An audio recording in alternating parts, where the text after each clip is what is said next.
Hello everyone. John Dalton was the first chemist who used the term atom. J.J. Thomson, which led to the discovery of electrons.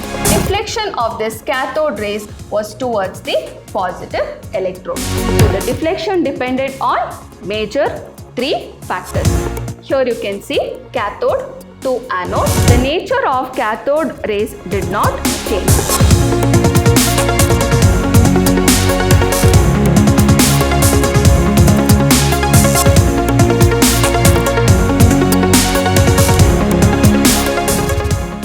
Hello everyone, I am Priyanka Rajaram from Vidyashram PU College, Temple of Excellence. Today I will start with the new chapter, Structure of Atom. The existence of atom was first proposed by Indian and Greek philosophers in 400 BC.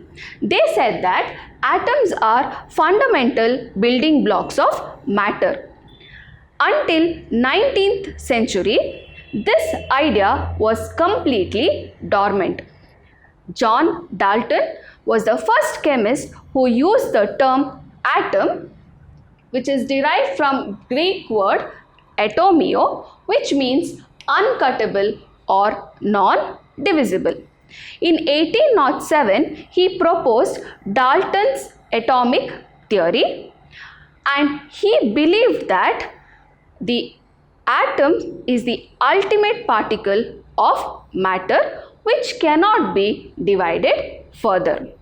But in 1833, Michael Faraday showed there exists a relation between matter and electricity that led to the discovery of further subatomic particles. So atoms can be broken down into smaller particles called subatomic particles. There are three types of subatomic particles: protons, neutrons and electrons. Today we learn about discovery of electrons and protons. First, we have discovery of electrons. Gases can conduct electricity when subjected to high potential at very low pressure. This phenomenon is called as discharge of electricity through gases. Such experiment was conducted by J.J. Thomson, which led to the discovery of electrons. So J.J. Thomson performed the experiment using cathode ray discharge tube. What is cathode ray discharge tube? Cathode ray discharge tube consists of a glass tube which is fitted with two electrodes, one cathode and one anode. The air inside this glass tube is at a very low pressure at about 0.01 to 0.001 millimeter of mercury. Okay, and when a high voltage of 10,000 volt is applied, the current starts flowing through the gas. There is an invisible particles which is moving from cathode to anode. It is invisible stream of particles start moving from cathode to anode, which are called as cathode rays. So what is it?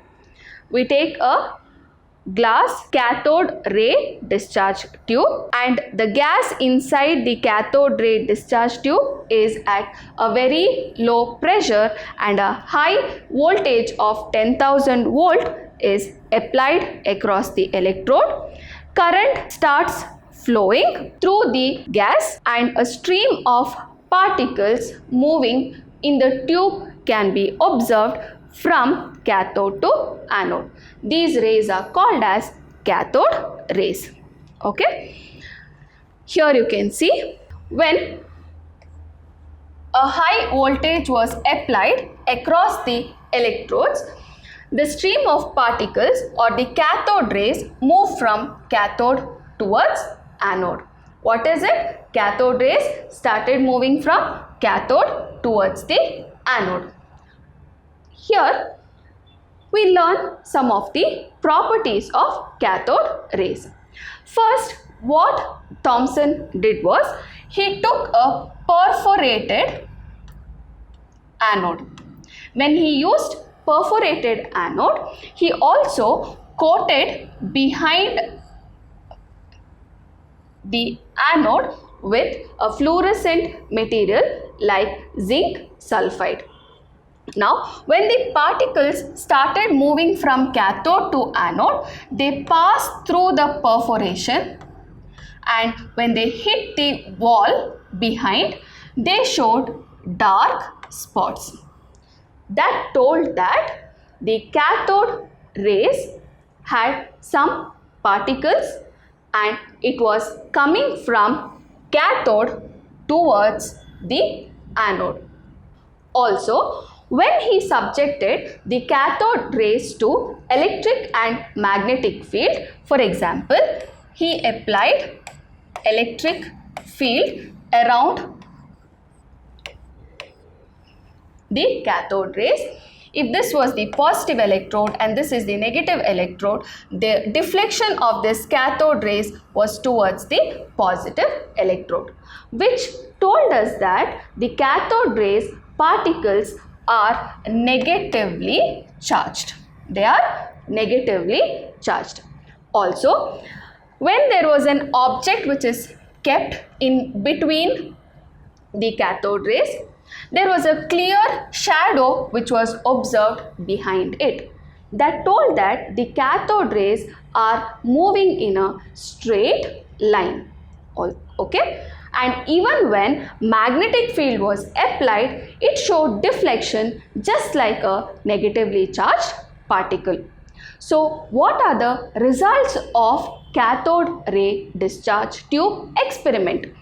That is, the cathode ray starts from cathode and move towards anode. Okay? Cathode ray themselves are not visible, but their behavior can be observed with the help of fluorescent or phosphorescent material. Next, the cathode ray travel in straight line in the absence of electric or magnetic field. They are deflected by magnetic and electric field.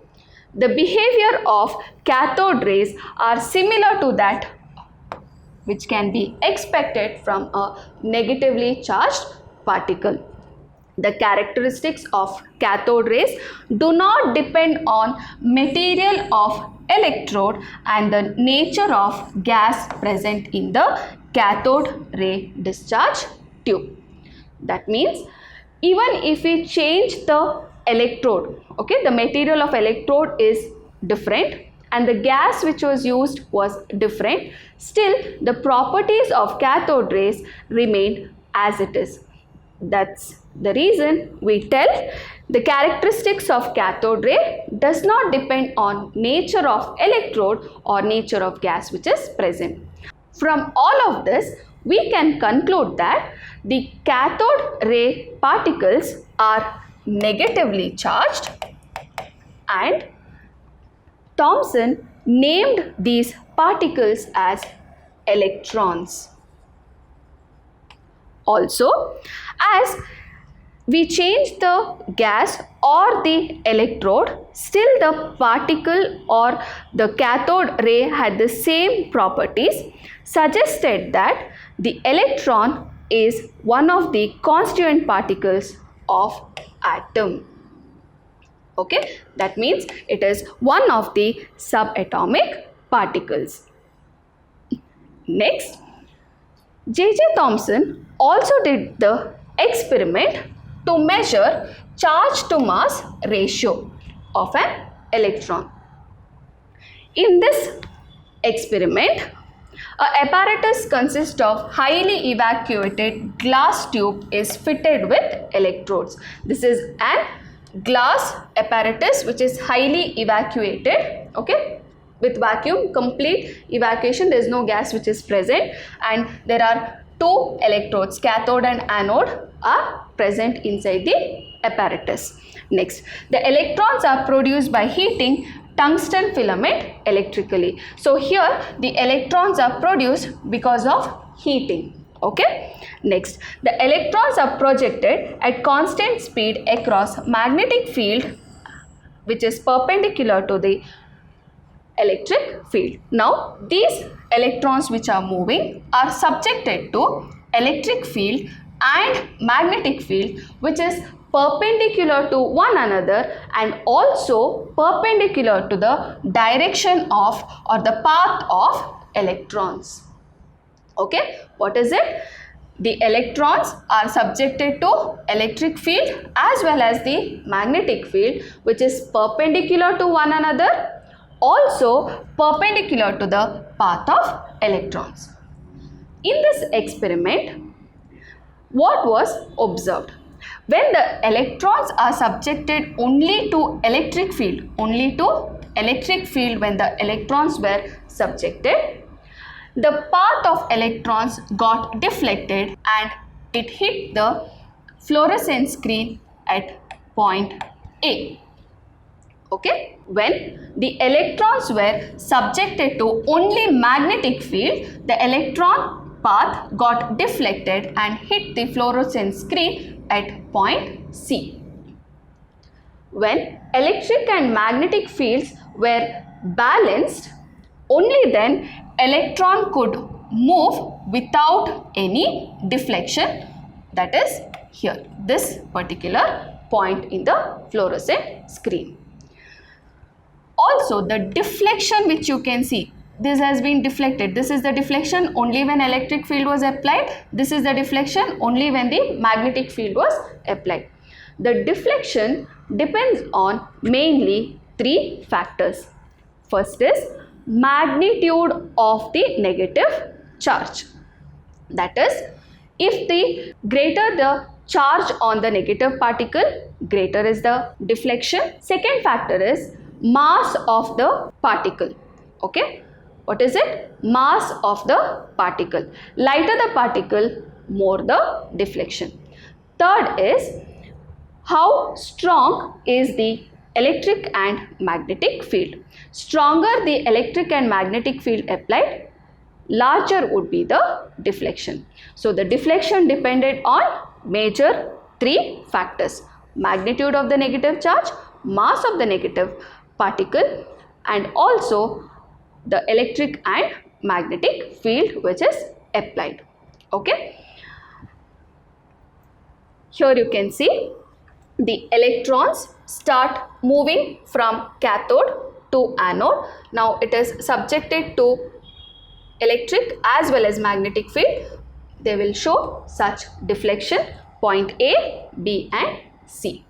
Okay, so by carrying out accurate measurements on the amount of deflections, okay, he did the measurements on the amount of deflections in the presence of electric and magnetic field. J.J. Thomson was able to determine charge by mass ratio of an electron, that is 1.7 into 10 to the power 11 coulomb per kg.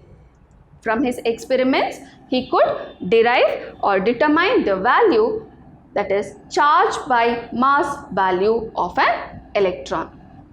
Next, the charge on electron, okay, was determined by R.A. Millikan by using an oil drop experiment, and the charge of electron was found to be 1.6 into 10 to the power minus 19 coulomb. Now, Thomson gave us charge by mass ratio, Millikan gave us charge of the electron. So, can we find out the mass of the electron?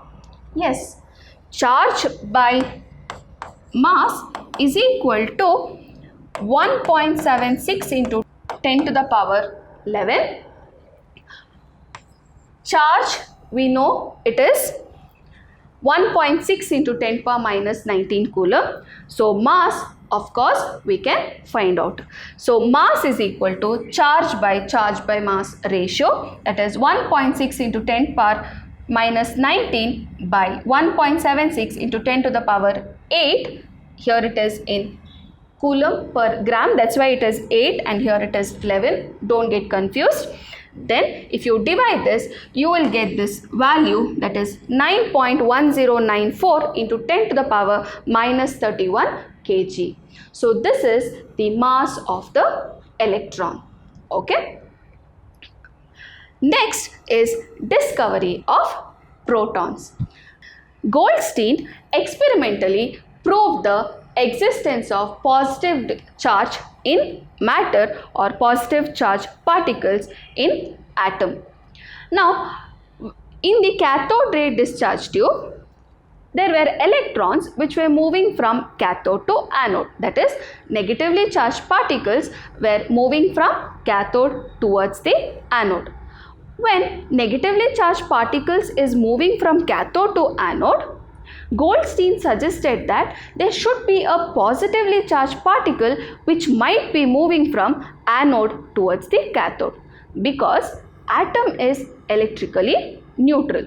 Thus, he performed the experiment with discharge tube, that is, he took the gas at very low pressure, applied a high voltage of 10,000 volt, and he also used a perforated cathode. And also he coated the wall of the discharge tube with a fluorescent material. Now, when the voltage was applied, there were some particles which was moving from anode towards cathode. They passed the perforation, and when they hit the wall behind it, they will show some bright spots, or a red glow was observed, which told that there are particles which are moving from anode towards cathode, and such rays are called as anode rays. What is it? Anode rays, or it's also called as canal rays. Okay, so that was the experiment which was conducted by Goldstein. We'll see what are the results of this experiment. Here you can see the particles passed, positively charged particles move through the perforated cathode, and they will hit the wall and they will start showing fluorescence behind. Okay, what are the properties we'll see? The positively charged particles depend upon nature of gas present in cathode ray tube. For cathode rays, whichever gas we took, the nature of cathode rays did not change. But for anode rays, it did depend on nature of the gas which is present in the tube. Why? Because they are simply positively charged gaseous ion. For example, I'll take hydrogen atom. Okay, hydrogen atom has one electron. Now, when a high voltage is applied, this electron will start moving from cathode towards anode, and hydrogen atom gets converted to a proton.